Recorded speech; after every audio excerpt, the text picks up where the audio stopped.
দ্বাদশ শ্ৰেণীৰ সকলো ছাত্ৰ ছাত্ৰীকেই পুনৰবাৰ আদৰণি জনাইছোঁ অন্য এটা প্ৰশ্নৰ মাজলৈ।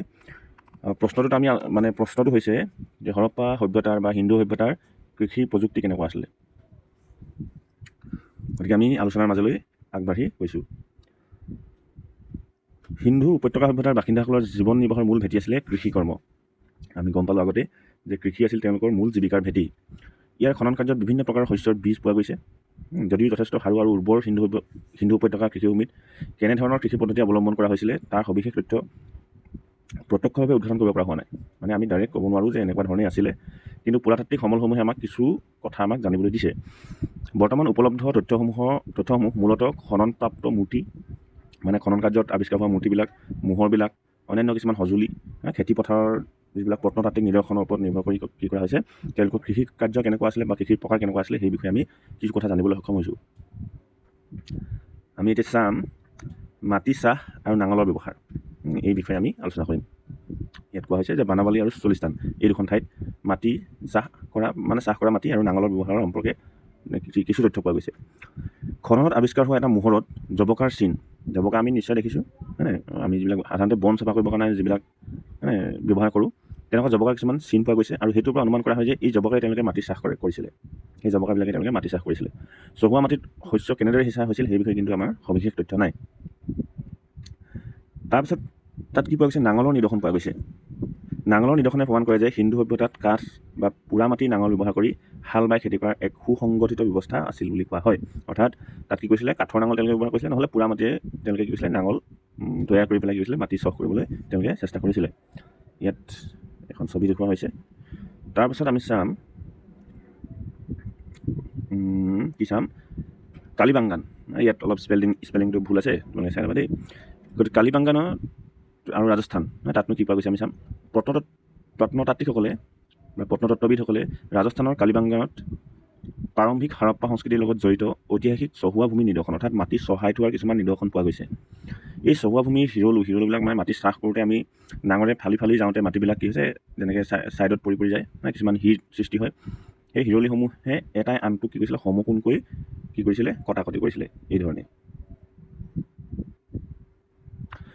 কটাকটি কৰিছে। আৰু ইয়াৰ পৰা এটা তেওঁলোকে নিশ্চিত হৈছে, প্ৰমাণ কৰিছে যে সেই সময়ত তেওঁলোকে কেনেধৰণে খেতি কৰিছিলে, একেটা খেতিকে একে সময়ত মানে কি কৰিছিলে, তেওঁলোকে বেলেগ বেলেগ খেতি কৰিছিলে বুলি অনুমান কৰা হয়। যেনে সৰিয়হ, বুটমাহ একেদৰে পথাৰতে একে সময়তে খেতি কৰা হয়।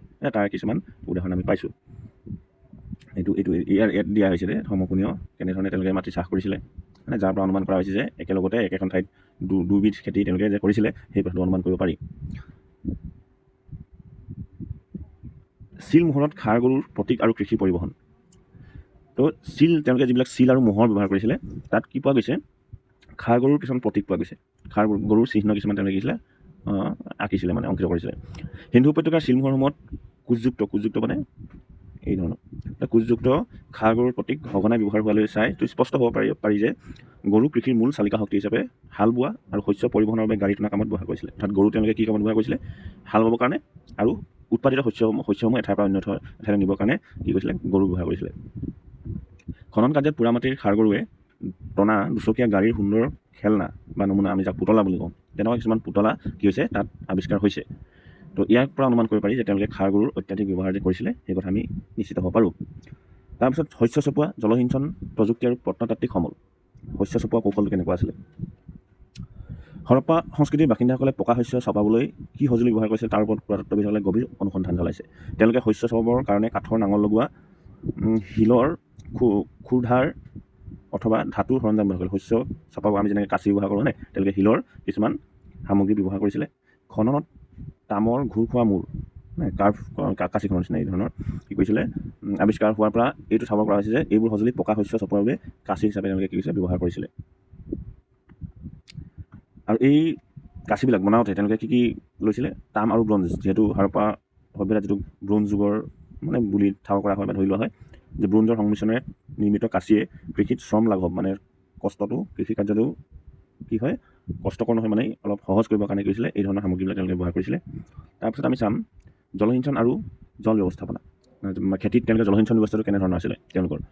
হৰপ্পাৰ অধিকাংশ অঞ্চল কেনেকুৱা আছিলে, অৰ্ধশুষ্ক, মানে আধা শুকান, যিহেতু এইটো কি বিশেষকৈ বৰ্তমান সময়ত কি থৰ মৰুভূমি আদি এনেকুৱা ঠাইবিলাকত কি হৈছিলে কিছুমান ঠাই পোৱা গৈছে হৰপ্পাৰ।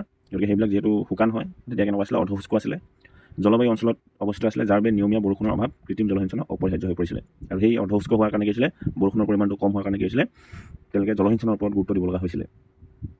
আৰু সেই জলসিঞ্চন তেওঁলোকে কেনেকৈ কৰিছিলে, যে খালৰ দ্বাৰা পানী যোগান তেওঁলোকে কৰিছিলে। যেনেকৈ আমি আগত কোৱা মতে আফগানিস্তানৰ চতুৰঘাই নামৰ যিখন ঠাই আছিলে, সেই চতুৰঘাইত কি আছিলে প্ৰাচীন জলসিঞ্চন বা খালৰ সুস্পষ্ট অৱশিষ্ট পোৱা গৈছে। খাল খান্দি যে পানীবিলাক তাত জমা কৰিছিলে, তাৰ এটা স্পষ্ট উদাহৰণ দিছে চতুৰঘাই। আৰু চতুৰঘাই ক'ত আছে, আফগানিস্তানত আছে। পাঞ্জাৱ বা হিন্দুত এনে খালৰ প্ৰমাণ পোৱা নাই। মানে হিন্দু হওক পাঞ্জাৱ হওক, যিহেতু ইয়াত কি আছিলে যিহেতু নদীখন আছিলে, হিন্দু নদীখন আছিলে, গতিকে পথাৰৰ বাবে যিবিলাক পানী প্ৰয়োজন হৈছিলে এইটো হিন্দু নদীয়ে পূৰণ কৰিছিলে বুলি অনুমান কৰা হয়। কিন্তু য'ত হিন্দু নদীৰ প্ৰভাৱটো পোৱা নাছিলে, তাত কি হৈছিলে তেওঁলোকে খাল খান্দি পেলাই পানী মজুত কৰি পেলাই তাৰ পৰা শস্য পথাৰলৈ যোগান ধৰিছিলে। আৰু কিন্তু সময়ৰ সোঁতত এইবিলাক কি হৈছে, খালবিলাক কি হয়তো গেট পৰি কি হৈছে, খালসমূহ সম্পূৰ্ণৰূপে পোত খাইছিলে। এনেকুৱা হয়তো অসংখ্য খাল হয়তো আছিলে। তাৰপিছত কুঁৱা আৰু সংৰক্ষিত জলাশয়। কুঁৱা মানে আমি গম পাইছোঁ, আমি নাদ বুলি কওঁ। সেই সময়ত কুঁৱাৰ পৰা পানী তুলি জলসিঞ্চন ব্যৱস্থা কৰা হৈছিলে বুলি অনুমান কৰা হয়। তদুপৰি গুজৰাটৰ ধোলাবিৰা, একদম মনত থৈ দিবা, ধোলাবিৰাত শিল কাটি বনোৱা সুবৃহৎ জলাশয়, মানে শিলৰ গাঁথনি থকা কি হৈছে বৃহৎ জলাশয়বিলাক আৱিষ্কাৰ হৈছে, য'ত বৰষুণৰ পানী জমা কৰি খেতিপথাৰলৈ নিয়াৰ ব্যৱস্থা আছিলে বুলি কোৱা হয়। এতিয়া আমি চাম, এইটো এটা নোট এটা আছে যে ধোলাবিৰা জল ব্যৱস্থাপনা প্ৰাচীন পৃথিৱীৰ ভিতৰতে অন্যতম উন্নত অভিযান্ত্ৰিক নিদৰ্শন বুলি কোৱা হয়, ধোলাবিৰাত যিটো আৱিষ্কাৰ হৈছে। এতিয়া আমি ইয়াত বুজিবলৈ সহজ হোৱাকৈ বা মনত ৰাখিবলৈ সহজ হোৱাকৈ এখন চাৰ্ট প্ৰস্তুত কৰা হৈছে, মানে ক'ত কি কি আৱিষ্কাৰ হৈছে, যে মাটি চাহ আৰু হাল বোৱা এনেকুৱা প্ৰতীক চিহ্ন বা এনেকুৱা উদাহৰণ আমি ক'ত পাইছোঁ, বানাবালি হাৰিয়ানাত আছে আৰু চলিস্তান। আৱিষ্কৃত কি সমল তাত পোৱা গৈছে, পোৰা মাটি নাঙলৰ আৰ্হি আৰু জবকাৰ চিন পোৱা গৈছে। গৰুৰ দ্বাৰা হাল বাই মাটি চহোৱাৰ প্ৰমাণ এইটোৱে আমাক দিয়ে। শস্য খেতি কৰা, মানে একে সময়তে দুটা খেতি কৰা, কালিবাংগান বা ৰাজস্থানত সমকোণীয়াকৈ কটি কৰা হিৰলো একেদৰে মাটিতে একেলগে দুবিধ শস্য উৎপাদন কৰিবৰ কাৰণে হয়তো এইবিলাক ব্যৱহাৰ কৰিছিলে। শস্য চপোৱাৰ কৌশল আমি ক'ত পাইছোঁ, হৰপ্পা আৰু সিন্ধু উপত্যকাৰ কেন্দ্ৰসমূহত আমি পাইছোঁ। তামৰ ঘূৰখোৱা মূৰ, আমি আগত কৈছিলোঁ যে শিলৰ পাত ব্লেডবিলাক তেওঁলোকে ব্যৱহাৰ কৰিছিলে। পকা শস্য চপোৱাৰ বাবে কাঁচিৰ সফল ব্যৱহাৰ আৰু উদাহৰণ আমি বা অৱশিষ্ট আমি ক'ত পাইছোঁ, এই ঠাইসমূহত, হৰপ্পা আৰু সিন্ধু উপত্যকাৰ কেন্দ্ৰসমূহত। জলসিঞ্চনৰ বাবে আমি বিশেষভাৱে কৈছিলোঁ যে চতুৰঘাইত, আফগানিস্তানৰ চতুৰঘাইত পুখুৰী বা খালৰ কি হৈছে উদাহৰণ পোৱা গৈছে। প্ৰাচীন জলসিঞ্চন খালৰ চিন পোৱা গৈছে। শুষ্ক অঞ্চলত নদীৰ পানীয়ে জলসিঞ্চন কৰা, মানে যিবিলাক শুষ্ক অঞ্চল আছে, শুকান অঞ্চল আছিলে, সেইবিলাকত কি হৈছিলে এই জলসিঞ্চনৰ পৰা বা এই খালবিলাকৰ পৰা কি হৈছিলে পানীৰ অভাৱটো দূৰ কৰিছিলে। তাৰপিছত আছিলে বৰষুণৰ পানী সংৰক্ষণ, ধোলাবিৰা, যিটো আমি শিল কাটি বনোৱা বুলি আমি কৈছিলোঁ, বৃহৎ জলাশয় আছিলে। আৰু অনাবৃষ্টি মানে যেতিয়া বৰষুণ নহয়, সেই বৰষুণ নোহোৱা সময়ত কি হৈছে খেতিপথাৰত পানী যোগানৰ কাৰণে এই ধোলাবিৰাৰ পুখুৰীটো বা জলাশয়টো ব্যৱহাৰ কৰিছিলে বুলি কোৱা হয়। আৰু সামৰণিত আমি ক'ব পাৰোঁ যে হিন্দু উপত্যকাৰ অধিবাসীসকলে ভৌগোলিক আৰু জলবায়ুজনিত প্ৰত্যাহ্বান নেওচি, মানে যদিও তাত বৰষুণ হয়তো নহৈছিলে বহুত দিন ধৰি, কিন্তু সেই প্ৰত্যাহ্বানবিলাক নেওচি মাটি চহোৱা, নাঙলৰ ব্যৱহাৰ কৰা, শস্য প্ৰণালী, তামৰ কাঁচি, উন্নত পানী সংৰক্ষণৰ জৰিয়তে যোগান্তকাৰী কৃষি অৰ্থনীতি গঢ়ি তুলিছিলে, যিয়ে তেওঁলোকৰ বিশাল নগৰীয়া সভ্যতাক খাদ্য সুৰক্ষা প্ৰদান কৰিছিলে। অৰ্থাৎ তেওঁলোকে খাদ্যৰ সমস্যা যাতে ভুগিব লগা নহয়, এইবিলাকে কি কৰিছিলে তেওঁলোকক সহায় কৰিছিলে।